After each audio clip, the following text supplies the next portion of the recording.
Olha só, o Ministério Público Federal de Minas Gerais pediu à Justiça a retirada de conteúdos que configuram discurso de ódio no YouTube e no Instagram do pastor André Valadão. Na ação, o Ministério Público Federal pede ainda 5 milhões de reais por danos morais coletivos e que o pastor arque com os custos de produção e divulgação de contrapontos às falas. O religioso usou o mês do orgulho LGBT para fazer campanha contra gays, lésbicas, bissexuais, transexuais e outras categorias do espectro da diversidade sexual, postando fotos com os termos orgulho não e no pride. Em uma transmissão ao vivo, o Valadão chegou a incitar os seguidores a matarem pessoas LGBT, dizendo que se Deus pudesse, mataria todos para começar tudo de novo e depois tá com você, sacode uns 4 do teu lado e fala, vamos pra cima, Fê. Olha, eu acho que quando você pode gerar uma bilateridade, seja o que for, né, onde as pessoas possam se levantar contra você, ou quando você realmente tem telhado de vidro, você tem que tomar muito cuidado com aquilo que você faz e com aquilo que você realmente pretende fazer. Então, quando o André Valadão realmente, todas essas pessoas que vêm se levantando, principalmente nas redes sociais, contra o próprio pastor, né? E eu digo que é só a ponta do iceberg, porque tem muita coisa que vai... Se vocês soubessem a quantidade, mas a quantidade de informação e de provas que eu venho recebendo contra o Valadão, inclusive envolvendo ele em algumas articulações políticas organizadas, né? Em Fernando de Noronha. Em Fernando de Noronha. Olha, né? Então, conservador. Mas são histórias, são provas contundentes, sabe? Sim. São histórias... Eu, na verdade, estou tentando falar com a assessoria dele, já desde quando estourou tudo. E ninguém responde. Não estão respondendo. Então, eu acho que o mínimo que tem... E o negócio vai ficar feio. Porque ontem um grande amigo meu, o Agripino Magalhães, não sei se vocês conhecem o Agripino, uma amiga nossa que mora nos Estados Unidos, trabalha no jurídico de lá, já entrou com um pedido de extradição do próprio André Valadão. Agora, Adriel, uma pergunta que eu te faço é o seguinte: precisava o Ministério Público Federal ter que pedir a retirada de um post desse? Não era meio óbvio que as redes sociais tinham que agir em relação a isso? Quando o cara incita de alguma forma o ódio da forma que esse cara incitou, não deveria ser uma coisa meio automática? Tipo, precisa o poder público ter que fazer esse pedido?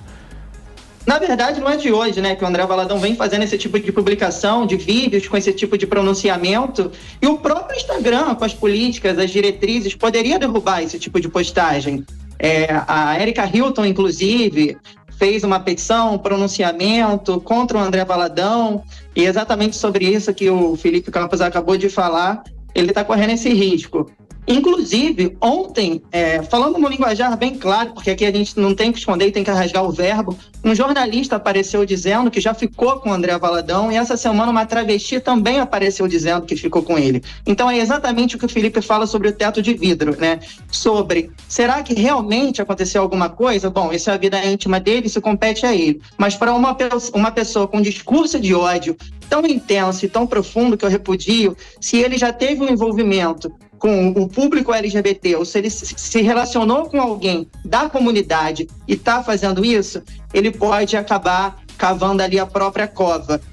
Inclusive tem pastores religiosos, cristãos, que estão contra esse discurso que ele está propagando. Porque uma coisa é você estar ali de acordo com a Bíblia, né? Acolhendo, amando ao próximo e não afastando. Acho que não tinha necessidade do Ministério Público ter que intervir. Teria que ser algo automático, né? O próprio post teria que ser derrubado ou até o perfil, né? A rede social, as diretrizes da comunidade já deveriam estar ali programadas para esse símbolo, quando alguém ali proclama algum tipo de ódio ou de racismo, homofobia, preconceito, a publicação ser automaticamente apagada. E não é o que vem acontecendo, né? Vários perfis vêm denunciando, vêm comentando, e os posts não são retirados do ar. Adriel, o que me chama muito a atenção também por exemplo, nenhum pedido de desculpa, sabe? Viu que realmente, será que a verdade dele é tão soberana? Todos nós estamos errados, todas as manifestações, as milhares de manifestações, tanto aqui no Brasil como fora, será que está todo mundo errado e só ele que está certo? E aí o que acontece? Não custaria nada o André Valadão vir a público e falar, olha, eu errei, vocês me desculpem, ou então não é que eu errei, você não quer usar o termo errado, vocês me desculpem, talvez eu tenha exagerado, tenha pesado a mão, seja lá o que for, mas essa verdade dele é legítima. Ô Fê, eu acho que só tem uma coisa, às vezes eu fico me questionando, tipo, como é que alguém defende o indefensável, né? E a gente tem que olhar de uma outra ótica.